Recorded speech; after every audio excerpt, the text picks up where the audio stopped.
नाज़रीन अस्सलामु अलैकुम वरहमतुल्लाहि वबरकातुहू। सीधी बात के ताज़ा तरीन प्राइम टाइम में आप लोगों का इस्तकबाल है। नाज़रीन मैं अंसार अज़ीज़ नदवी इस वक्त आप लोगों के सामने कुछ अहम तरीन ख़बरें, कुछ वायरल वीडियोस और कुछ तनक़ीदी तज़किये लेकर के हाज़िर हुआ हूँ। तफ़सीलात में जाने से पहले आप लोगों से जो दरख्वास्त होती है उस पर तवज्जो कीजिएगा। नाज़रीन इस वक्त सबसे पहले जो ईरान और इसराइल के माबैन सूरत हाल गंभीर होती जा रही है उसकी तफसीलात आप लोगों के सामने रखूँगा। नाज़रीन जो सोच करके सबसे पहले 1-2 मिनट का तबसरा मेरा सुन लें ताकि आपको अंदाज़ा लगे कि इसराइल किस तरह से उसकी प्लानिंग पूरी चौपट हुई है। दरअसल ईरान को ये गाज़ा समझ रहा था, जबकि गाज़ा के हमास को भी वो मामूली समझ करके ही गाज़ा में हमला करने के चक्कर में गया और 2 साल से वहाँ फंसा हुआ है, वापस नहीं आ रहा। शायद इसराइल की तारीख़ में गाज़ा की पट्टी में जितने उसने अपने फ़ौजी दरिंदों को खोया है वो पूरी तारीख़ में नहीं खोया है। हाँ, जाने गई हैं मुसलमानों की गाज़ा की पट्टी में आज भी शहीद हो रहे हैं, बल्कि आज की एक ताज़ा रिपोर्ट के मुताबिक आज सुबह से होने वाले हमले में और कल जो उस दरिंदे ने जो है आटा बांटने और इन तमाम चीज़ों को बांटने की उन तमाम जो लोगों पर, भूखे लोगों पर जो बरसाया है, इंतकाल हो। लेकिन हकीकत यह है कि ज़मीनी सतह पर उसने बहुत बड़ा नुकसान उठाया है, इस पर मैं तबसरा कर चुका। और इसी तरह ये ईरान को भी समझ बैठा था।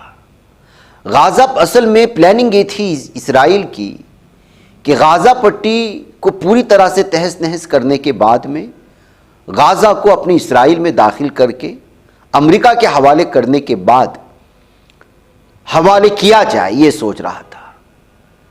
और इसके लिए उसने इसी जंग के दौरान फ़ायदा उठाते हुए शाम में अचानक तख्ता पलट करके अपने पट्टू को बिठाया और शाम पर कब्जा करने से पहले, अपने पट्टू को बिठाने से पहले शाम के इसमें जो है वो हसन नसरुल्लाह को ख़त्म किया और फिर लबनान में जो हिज़्बुल्लाह की एक मजबूत तहरीक चल रही थी उसको भी उसने नेस्तो नाबूद करके ईरान तक पहुंचने का रास्ता आसान बनाया। और वो समझ रहा था कि जिस तरह जो है यहाँ पर सूरत हाल बनी उसी तरह से वहाँ पर भी हो जाएगा। लेकिन उसको पता नहीं था कि ईरान के दिखाने के दांत कुछ और होते हैं और खाने के दांत कुछ और हैं। मैं आपको उसके लिए ताज़ा मिसाल आज के इस दावे से बताता हूँ। गुज़िश्ता कई दिनों से सबसे पहले आप एक ड्रोन की फुटेज आई हुई है जिसमें तबरेज़ के 3 मिलिट्री बेस पर जो ईरान के हैं उसको तबाह व बर्बाद किया, पहले कैसे थे और बाद में, और बड़ी कामयाबी बताया। लेकिन उसके बाद लगातार जो है हमले शुरू हो गए ईरान के, और जितना वो इस बात का दावा करता है कि हम आर्मी बेस को और मिसाइल लॉन्चर्स को निशाना बना रहे हैं, तो उससे ज़्यादा तादाद में ईरान दूसरी जगह से लॉन्च कर देता है। तो मतलब ये है कि दुनिया को ईरान दिखा कुछ रहा है, अंदरूनी सतह पर कर कुछ रहा है। यही वजह है कि खुद जो है वॉल स्ट्रीट जर्नल ने और न्यूयॉर्क टाइम्स ने, अमेरिका के बहुत सारे अखबारात ने और इसराइल के खुद अखबारात ने इस बात का दावा किया है कि अगर ईरान लगातार 5 दिन तक जंग जारी रखता है, मिसाइल लॉन्च करता रहता है, तो इसके पास सिर्फ और सिर्फ 5 या 6 दिन तक ही दिफाई सिस्टम यानी कि आयरन डोम से जो दागे जाते हैं दिफाई मिसाइल रोकने वाले, उतना ही उसके पास मवाद बचा है। उसके बाद वो फिर रोक भी नहीं सकता मिसाइल। और ईरान के पास इस कदर बड़े पैमाने पर मिसाइल है कि वो 3-4 दिन के बाद अगर दिफाई सिस्टम इसराइल का नहीं काम करेगा तो सफ़े हस्ती से इसराइल मिट जाएगा। ये दावा है अमरीकी अखबारात का और ख़ुद इसराइली अखबारात का।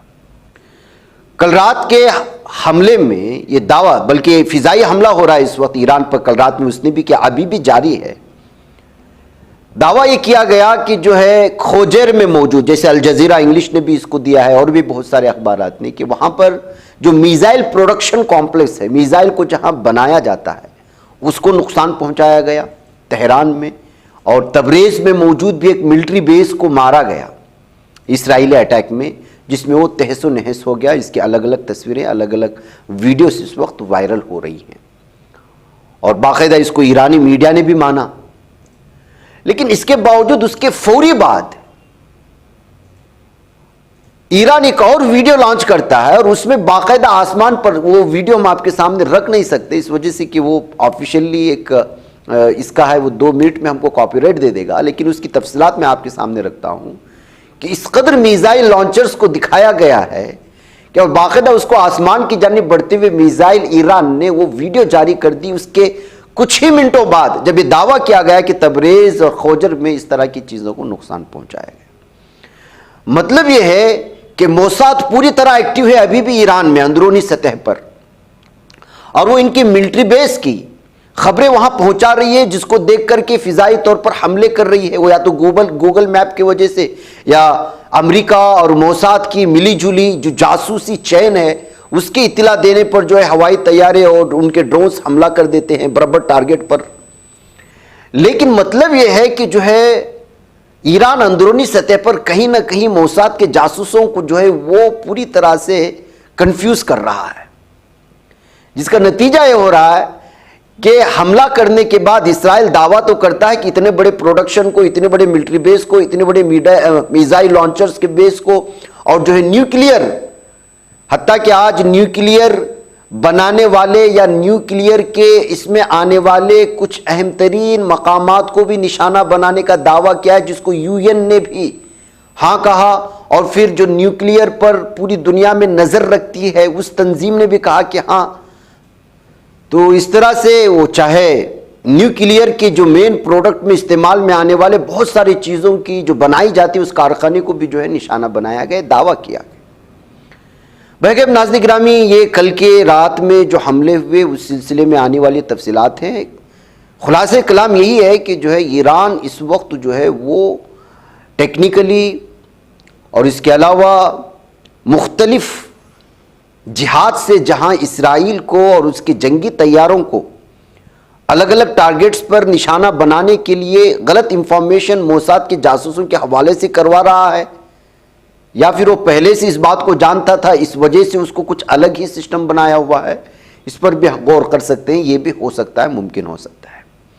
ये वो नुकसानात थे जो कल या कल रात से लेकर के अब तक जो हो रहे हैं हमले ईरान पर, अस्फहान पर, तबरेज़ पर और भी मुख्तलिफ मकामात पर, जिसका दावा खुद जो है इसराइल कर रहा है और कुछ ईरानी जो है चैनल भी, जिसकी वजह से नुकसान पहुंचा। इसमें बहुत सारे अमवात भी हुए हैं ईरान में। अब ईरान ने जो हमला किया है और ईरान के क्या क्या दावे हैं, खुद जो अल जजीरा ने भी बहुत सारी वीडियोस दिखाए हैं, उसमें बाकायदा तिल अबीब पर कर हाइपरसोनिक मिसाइल का इस्तेमाल हुआ है। और ख़ुद जो है ईरान ने इस बात को बताया है कि उसने सबसे पहले कल पहली मर्तबा अल फतह नामी मिसाइल को भी आजमाया है, जो बराह रास्त जो है तिल अबीब को नुकसान पहुंचाया। 40 से 50 जो कल रात में या कल सुबह के औकात में जो इस वक्त 12 जिस टाइमिंग के मुताबिक इस वक्त हमले हो रहे हैं ईरान में, उसमें बहुत बड़ा नुकसान पहुंचने की खबर सामने आ रही है। उसमें से तफसीलात में अगर आपके सामने रखूं तो पहली नस्ल के अल फतह मिसाइलों ने, जिसको ईरानी पासदारान इनकलाब ने बताया है कि आज रात तिल अबीब को ताकत का पैगाम भेजा, हमले ने जाहिर किया कि मकबूजा इलाकों के आसमानों पर हमारा मुकम्मल कंट्रोल हो चुका है। ये बयान ईरानी पासदारान इनकलाब ने दिया है।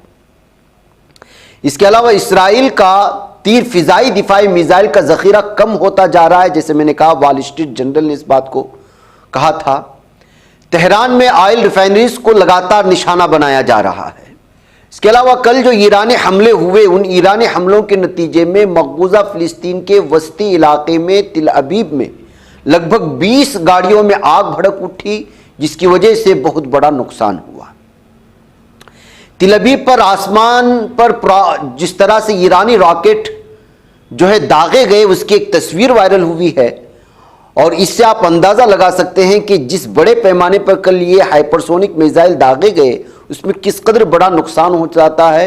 लेकिन इस्राएली मीडिया ने अभी तक कल रात में होने वाले इस नुकसान को सामने नहीं लाया है। मतलब यह है कि बहुत बड़ा नुकसान हुआ है और इस्राएली फ़िज़ाई दिफा मुकम्मल तौर पर ईरान के कल के हाइपरसोनिक अल-फतह मिसाइलों के सामने फेल होता हुआ नजर आया। अभी तक ये दावा ही नहीं किया गया इसराइल की जानिब से कि उन्होंने किसी तरह से इसको रोका है। और भी वीडियोस हैं तिल अबीब पर बराह रास्त जो ईरानी मिसाइल का निशाना हुआ, देख सकते हैं आप। ये खुद जो है एक इसराइली मीडिया ने या इसराइली सोशल मीडिया हैंडलर ने इसको शेयर किया है। इसराइली वजारत सेहत ने कल के हमले में जो जख्मी हुए हैं उनकी जो तादाद बताई है 94 बताई है। यह अल जजीरा की रिपोर्ट है। मतलब यह है कि लगातार इस वक्त जो सिस्टम काम कर रहा है और जिस तरह से जो ईरान यहाँ पर हमला कर रहा है उसमें नुकसानात चलते जा रहे हैं। और शुरू में जैसे मैंने इस बात का आपको पूरी तरह से तफसीलात रखी। इस मामले में वाशिंगटन पोस्ट को अल जजीरा के हवाले से खबर यह भी आ रही है कि इसराइल को इंतखाब करना होगा कि वो क्या रोकना चाहता है। उसका दिफाई निज़ाम पहले ही ख़त्म हो चुका है, जैसे मैंने दावा किया 5 या 6 दिन चल सकते हैं। ये वाशिंगटन पोस्ट की ये रिपोर्ट है जिसको अल जजीरा के हवाले से इस वक्त सामने आ रहा है। उन्हें साफ और वाज़ेह तौर पर लिखा है कि अगर इसी तरह हमले जारी रहे तो दिफाई निज़ाम पूरी तरह से ख़त्म हो जाएगा, बल्कि वो सिस्टम ही इस वक्त इसराइल के पास नहीं बचेगा। वाशिंगटन पोस्ट का एक और इसी तरह का दावा यह भी है जिसको अल जजीरा ने शाये किया है कि इसराइली इंटेलिजेंस ने बताया है कि इसराइली अमरीकी हिमायत के बगैर 12 दिन तक सिर्फ मिसाइलों को रोक सकता है। उसके बाद उसको अमरीका की, अगर अमरीका ने उस तरह की दिफाई निज़ाम की चीज़ें यहाँ पर भेजी तब वो बच सकता है, बसूरत दीगर पूरा इसराइल तबाह बर्बाद होगा। ईरानी फौज ने एयर डिफेंस नेटवर्क ने गुज़िश्ता 24 घंटों में 28 दुश्मन अहदाफ का पता लगाकर उन्हें तबाह किया है, यह बताया है, इस बात का दावा किया है। इसमें से जो है उनके ऊपर हमला होने वाले, जैसे एक वीडियो सामने आ रही है, एक ड्रोन जो बहुत ख़तरनाक है, जासूसी के लिए इस्तेमाल में आता है, उसको जो है मार गिराया है। ड्रोन के सिलसिले में मार गिराने का दावा हुआ है जिसको खुद ईरानी मीडिया जो यहाँ के ARB सरकारी मीडिया है वो इसको दिखा रहा है। और ये बहुत ख़तरनाक ड्रोन था, जासूसी भी होती थे, हमले भी होते थे। इसके अलावा F-35 के तैयारे भी मार गिराने के दावे हो रहे हैं। और ईरान ने मोसाद पर पूरी तरह से इतवत यलगार बनाए हुए हैं जासूसों को, और ऐसे छापामार कार्रवाई कर रही वीडियो सामने आई है। इससे आप अंदाज़ा लगा सकते हैं ये मोसाद के वो जासूस थे जिसका पीछा करके गिरफ्तार किया गया। लंबी वीडियो है रात के वक्त में। तो इस वक्त सूरत हाल भयानक बनी हुई है और ईरान पूरी तरह से जो है अपने जंगी स्ट्रेटेजी को अलग अलग पैमाने पर पूरे मुल्क में वसी करने की कोशिश कर रहा है। और जिस तरह से इस वक्त बौखलाया हुआ इसराइल अमेरिका का सपोर्ट पूछा और धमकियां दे करके ईरान को घुटने टेकने पर मजबूर करने की कोशिश कर रहा है अमेरिका, लेकिन वाकई में इस मर्तबा जिस तरह से जो है ईरान ने जो जवाब दिया है निडर होकर के, और अली खामिनाई ने तो साफ और वाज़ेह तौर पर कह दिया कि अभी तो जंग शुरू हुई है। वो कह रहे हैं कि हम खामिनाई को मारेंगे, और खामिनाई बोल रहे हैं कि अभी तो जंग शुरू हुई है, आकर के दिखाओ। और जैसे अली खामिनाई ने ऐलान जंग किया और ट्रंप वहां पर यह कह रहा था कि अब कोई जो है माफ़ी नहीं, अब कोई रहम नहीं, और मुझे ईरान से बात करने के कोई मन भी नहीं, मेरा मूड भी नहीं, किब्र के तकब्बुर के अपने आखिरी इंतहा को पहुंच चुका है अमेरिका। कह रहा है कि अब वो अमन की बात भी करेगा तो हम नहीं मानेंगे, और खामिनाई को जान से मार करके रहेंगे। ऐसी सूरत हाल में खामिनाई साफ और वाज़ेह तौर पर मुस्कुरा करके अमेरिका को कह रहे हैं जंग तो अभी शुरू है, मतलब ये है कि अभी तो आगाज़ है। ये कहकर के अमेरिका को आईना दिखाने की कोशिश की है, जिस पर अली खामिनाई के इस बयान को लेकर के लोग अलग अलग तबसरे शुरू कर दिए। इसके अलावा नाज़रीन गिरामी, जैसा कि कहा कि ईरान में सैनिटरी फ्यूज और असलहा साजी के मकाम को जो है निशाना बनाया गया है। इसराइली फ़ौज ने इस बात का दावा किया, उसका वीडियो हमने दिखाया।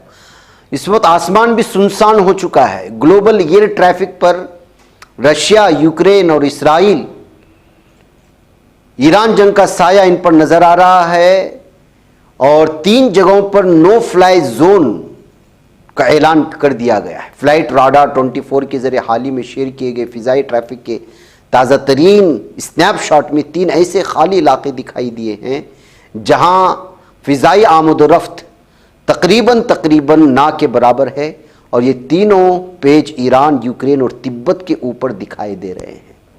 जाहिर सी बात है कि कौन जो है अपने मुसाफिरों को जो है वो जान जोखिम में डालेगा, जाके यहाँ के आसमानों में लगातार तैयारे, हवाई तैयारे, मिसाइल अटैक्स लगातार हो रहे हैं। इसके अलावा नाज़रीन गिरामी, इस वक्त सवाल ये अहम तरीन ये भी है कि ट्रंप के बयान के बाद अमेरिका कब बराह रास्त शरीक होगा।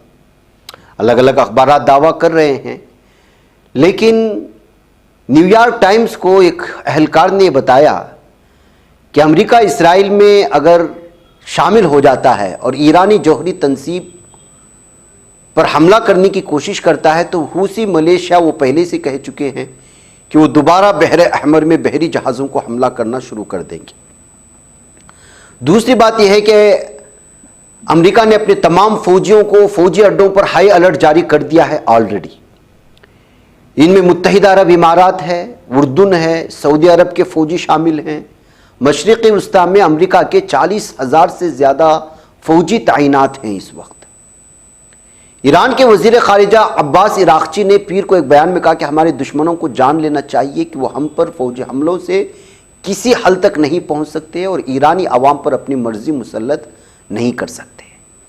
इस दरमियान में मैं ट्वीट दिखाता हूँ जिसमें बाकायदा ईरान ने ये यकीन जाहिर किया है कि अरब ममालिक हरगिज़ जो है वो अमेरिका को अपनी फ़ौजी बेस इस्तेमाल करने नहीं देंगे, इस बात का हमें यकीन है।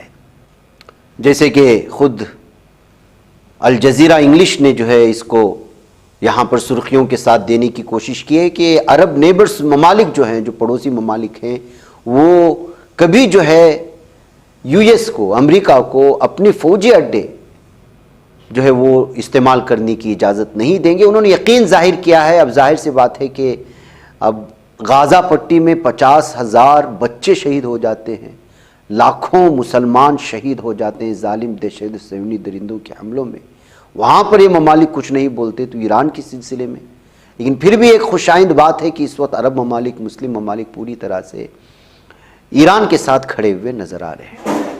इसके अलावा नाज़रीन गिरामी, एक तस्वीर शेयर की गई है चाइना के हवाले से कि चाइना ने पूरी तरह से जो है ईरान को इस वक्त मुबैना तौर पर अपने जहाज़ों को, जंगी जहाज़ों को और हथियारात को भेज रहा है ईरान की जानिब। अब इसको जो है ग्लोबल आई न्यूज़ नामी एक ट्विटर ने ट्वीट करते हुए जो है एक लाल जहाज़ को निशानदेही करते हुए उस पर ब्लू लाइन खींचते हुए बताया है कि किस तरह से ईरान की जानिब इस वक्त चाइना अपने हथियारात को भेज रहा है। अगर ये है तो वाकई में खुशाइन बात है। जाहिर सी बात है कि चाइना ने साफ और वाज़ेह तौर पर पहले दिन से ही कहा था कि वो इस जंग में ईरान के साथ है। रशिया ने तो बात कही, अभी तक खुलकर के सामने नहीं आई। तुर्की तो बात कर रहा है जंग के खिलाफ कि वो अमन की बात करना चाहता है, लेकिन जबकि रशिया और तुर्की तो वो बहुत बड़े पैमाने के ईरान के दोस्त माने जाते हैं इस सिलसिले में। और ख़ुद जो है ईरान ने भी तुर्की की मदद की है उसकी जब किसी मुल्क से जंग जारी थी, और यूक्रेन और रशिया की जंग में भी ईरान ने रशिया की मदद की है अपने हथियारात को देख के। ऐसी सूरत हाल में कहीं ऐसा तो नहीं कि रशिया वेट एंड वॉच का मामला अपनाया है और ज़रूरत पड़ने पर ईरान का सपोर्ट करने की सोचा है, ये भी कहा जा सकता है। इसके अलावा नाज़रीन गिरामी, आइए एक और तस्वीर देख लीजिएगा।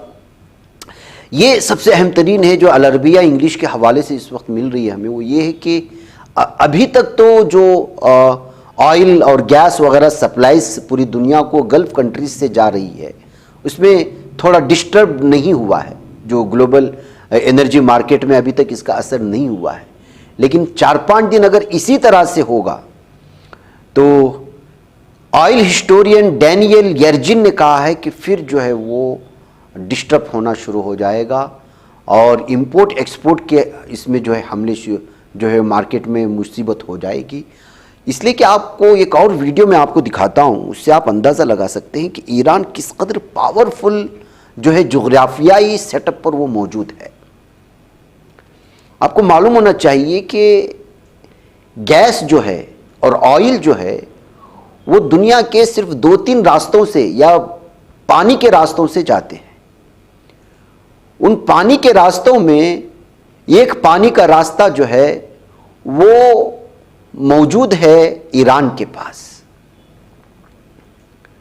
और कुछ उसका हिस्सा है ओमान के पास। जो आप ब्लू में आप देख रहे हैं, ये 33 किलोमीटर के फासले पर फैली हुई, इससे ही गैस के, ऑयल के जितने भी जहाज होते हैं वो इसी ईरान के रास्ते से होते हुए आते हैं, वो चाहे एशियन ममालिक हो। इसका एक सिरा साउथ में जो है वो ओमान के पास है और उधर ईरान के पास है, और यहां से गुजरने वाले सारे के सारे ऑयल रिफाइनरी को या ऑयल के जहाज़ों को, बड़े बड़े कार्गो जहाज़ों को, उसको जो है सेफ्टी जो फराहम करते हैं। एक तरफ ईरान सेफ्टी फराहम करता है, दूसरी जानिब ओमान से जो है वो जो गैस पास होता है या ऑयल पास होता है। और पूरी दुनिया को 50% जो है ऑयल और गैस जो पास होता है वो अरब कंट्री ममालिक से, मशरिक़ वस्ता से, जिसको आप यहाँ पर मिडल ईस्ट इसको देख सकते हैं हमारे नक्शे में। और इसकी सारी की सारी चीज़ों के गुजरने का रास्ता सिर्फ यही है जिसको आप हमारे यहाँ देख रहे हैं, ब्लू में जो नजर आ रहा है। यानी अगर यहां पर ईरान ने अभी 2 दिन के लिए भी जंग के मौके पर इसको बंद कर देता है तो महंगाई इस कदर ऊंचाई पर चली जाएगी कि इसके असरात मुझ जात पर भी, आप पर भी पड़ेंगे। यह भी एक सबसे खतरनाक हथियार इस वक्त ईरान के पास मौजूद है। अगर ईरान इसको समझता है तो वो शायद अब तक इसका इस्तेमाल नहीं किया है। जंग जारी रही और वो ईरान उस रास्ते को बंद कर दिया, पानी के रास्ते को, तो फिर जो है यहां फिर से मुसीबत हो जाएगी पूरी दुनिया के लिए। ऑयल और गैस के सप्लाई के सारे रास्ते मसदूद हो जाएंगे जो मशरिक़ वस्ता और एशियन ममालिक और यूरोपियन ममालिक को जोड़ते हैं। तो ये सब सूरत हाल है नाज़रीन गिरामी इस वक्त के।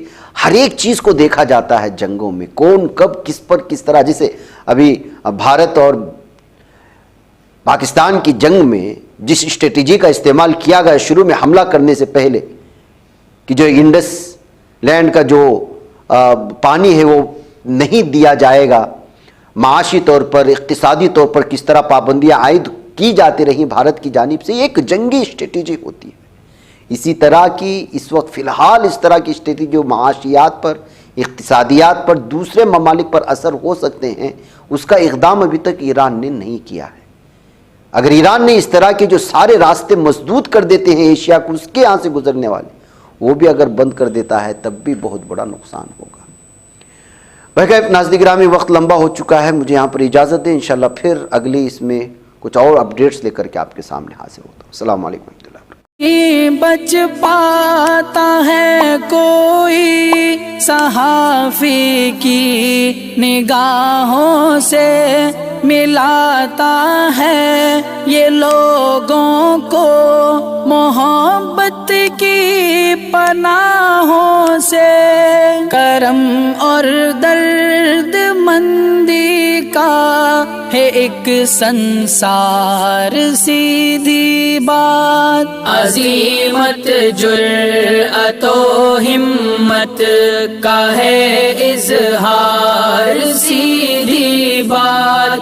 अज़ीमत जुर्अतो हिम्मत का है इज़हार, सीधी बात। ये चैनल हक निगर बन कर कुचल देता है फितनों को,